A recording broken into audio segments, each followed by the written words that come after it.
Welcome to Korean History Channel Behind Palace Walls. This video is a non-fiction content reconstructed based on historical facts and events.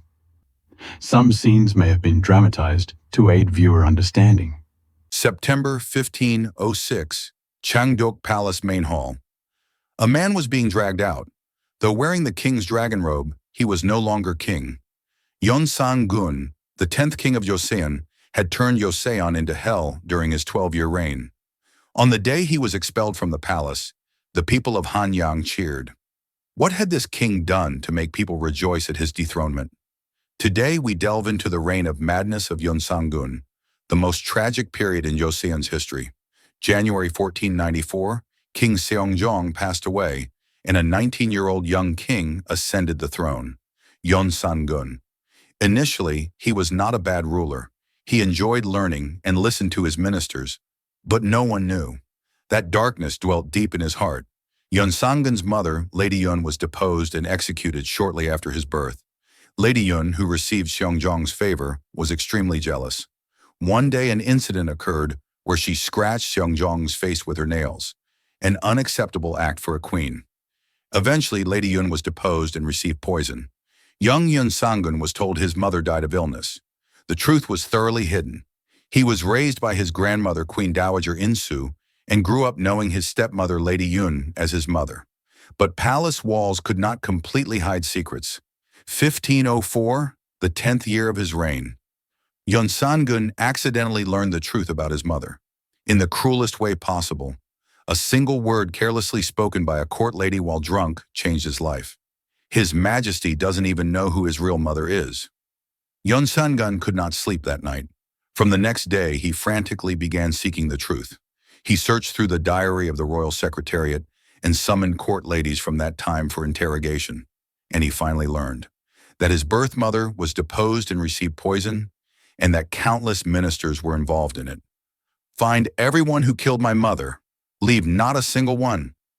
This was the beginning of the bloodiest purge in Joseon's history, the Gapja Literati Purge.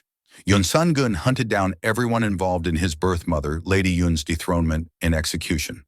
Those already dead had their graves exhumed and bodies desecrated, while the living and their families were executed or reduced to slavery. Yeonpil-sang, Han Mayong-ho, Jong Yo-chang. These were the greatest meritorious subjects of the era. Their graves were dug up and their corpses dragged out to be beheaded. Even corpses, decades old, were not exempt. Yeonsangun's revenge did not spare even the dead, but this was only the beginning.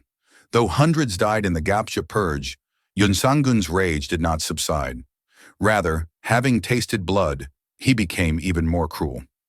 After the Gapja Purge of 1504, Yeonsangun became a completely different person.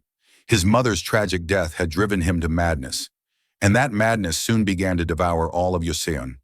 The first thing Yeonsangun did was revenge against those who humiliated his mother. But the methods transcended imagination. He captured all descendants of ministers who submitted memorials when his birth mother, Lady Yeon, was deposed. 3 generations were exterminated and women were made into government slaves. Yeonsangun especially thoroughly destroyed the house of Yeonpil-sang, who led the effort to depose his birth mother. He found even Yeonpil-sang's great-granddaughter and made her a palace slave, dug up his grave, ground his bones to powder, and scattered them in the Han River.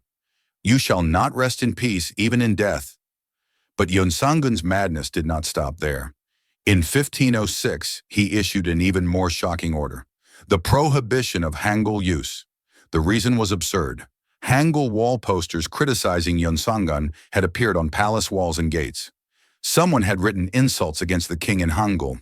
When Hangul, the script King Sejong created for the people, became a tool to criticize the king, Yeonsangun was enraged.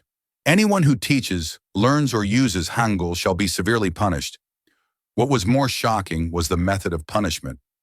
Even neighboring residents who saw Hangul wall posters but did not report them to authorities were punished by association.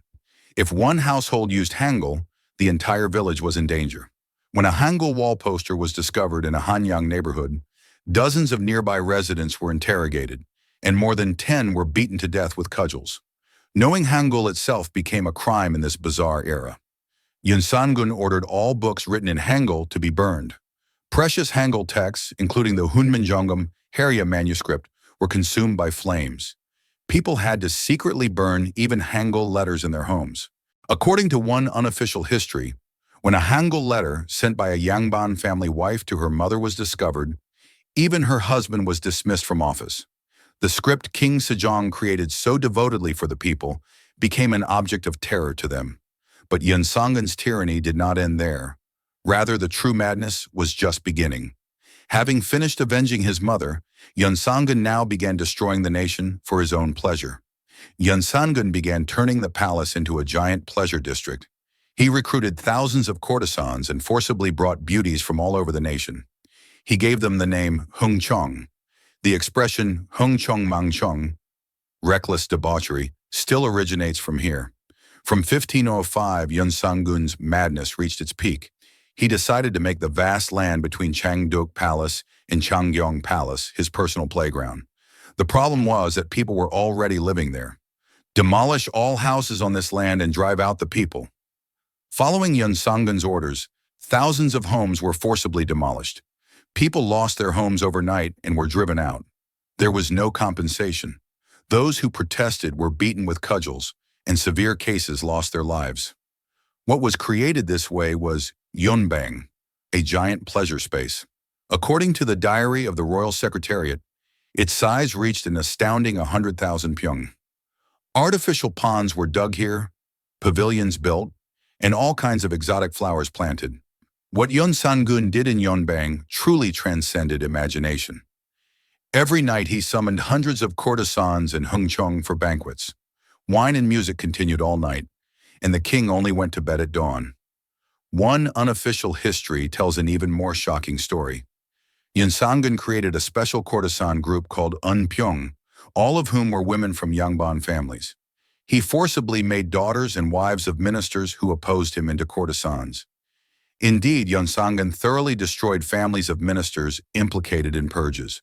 Men were killed or exiled, while women were made into government slaves or palace ladies. Especially young and beautiful women became the king's playthings. A typical case was the granddaughter of Yi Pa, a renowned minister under Sejong. She was educated as a daughter of a prestigious family, but was dragged to the palace and became Yeonsangun's plaything because her grandfather was involved in deposing his birth mother, Lady Yoon. Her husband was executed, and her young children were sold as slaves. Yeonsangun's debauchery intensified day by day. He completely abandoned state affairs.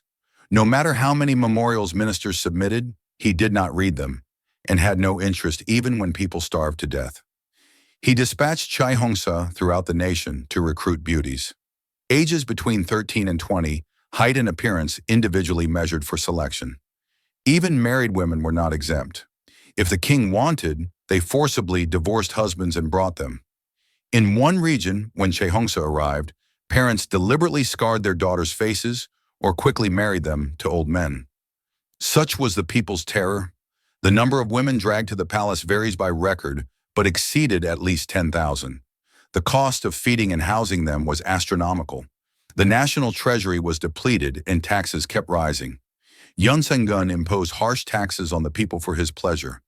He even created a special tax called Heungcheong tax, literally the people paying for the king's entertainment expenses. Even more outrageous was hunting.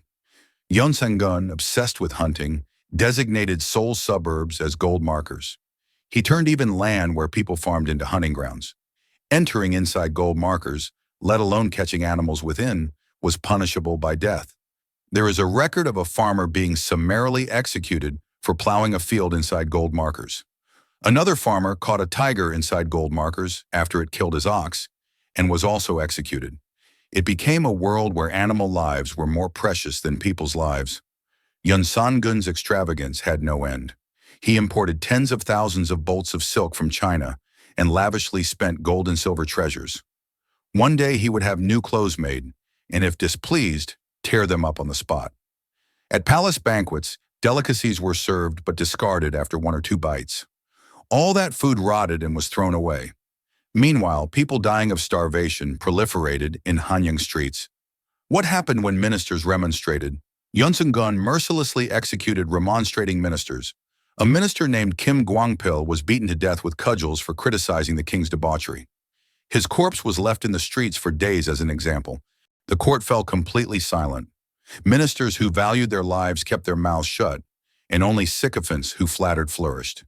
Traitors like Im Sejong and Sin Sugon wielded power while encouraging the king's pleasure. Spring 1506, Joseon hurtled toward catastrophe. The national treasury was empty, and the people were in misery. But Yeonsangun was still immersed in wine and women day and night in Yeonbang. Finally, ministers moved. On September 2, 1506, rebel forces centered on Park Wonjong, Seonghuyan, and Sejong surrounded the palace. It was the Jungjong Restoration. Yeonsangun crumbled futilely. The king who killed so many people and ruled through terror had no one to protect him. Even soldiers guarding the palace joined the rebel forces. Dethroned, Yeonsangun was exiled to Gyeodong on Gangwa Island. There he could not last 2 months and ended his life at age 31. The cause of death is not precisely known, but poisoning is most likely. When Yeonsangun died, Joseon breathed a sigh of relief. Upon ascending, Jungjong immediately abolished the evil laws Yeonsangun created. The Hangul prohibition was revoked, and forcibly brought women could return home. Yeonbang was demolished, and expelled people returned to build homes. Gold markers were also lifted, so farming became possible. Joseon slowly returned to normal. But the wounds of Yeonsangun's 12 years were deep.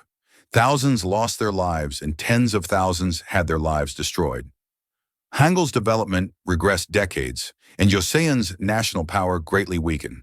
Yeonsangun's tyranny is a historical lesson showing how dangerous unlimited power can be. That one person's madness can turn an entire nation into hell, and that the damage becomes entirely the people's burden, we learn through Yeonsangun. While his mother's unjust death deserves sympathy, it could not justify killing tens of thousands and ruining the nation. History remembers what became of the tyrant's end. Thank you for watching. We'll return with more fascinating stories and intriguing topics. Behind Palace Walls, thank you.